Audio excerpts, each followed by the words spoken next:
لو هتكلم عن أعمال المخرج الكبير داود عبد السيد، فحقيقي هتكلم عن أعمال سابت علامة وبصمة كبيرة جدا في تاريخ السينما المصرية. من أهمها طبعا الكيت والصعاليك والبحث عن سعيد مرزوق ورسائل البحر ومواطن ومخبر وحرامي. أفلام كتير جدا جدا جدا أثرت في كل المشاهدين وكل الناس اللي بيتفرجوا على السينما. أفلام بتتكلم عن الفلسفة في الوجود والفلسفة في الحياة، وطبعا برضو ما اقدرش انسى فيلم كبير زي فيلم أرض الخوف، يعني وده يعتبر فيلمي المفضل اصلا في تاريخ السينما المصريه كلها يعني. افلام لمخرج هو مش مجرد مخرج، هو مخرج ومفكر وفيلسوف سينمائي كبير جدا.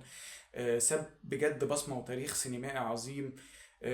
كنت اتمنى في الفتره الاخيره ان هو يعمل اعمال اكتر، وكنت اتمنى ان انا آه، اشوف له حاجات وان هو يرجع تاني يعمل اعمال سينمائية متميزة. ولكن طبعا لظروف صناعة السينما اللي كانت في الفترة الأخيرة مش أحسن حاجة، وعدم تحمس منتجين كتير إن هم يعملوا أفلام فيها حاجات جادة شوية، فطبعا ده كان معطل المخرج الكبير ده عبد السيد إن هو يرجع بأعمال فنية جديدة. رحمة الله عليه، كان فنان ومخرج كبير.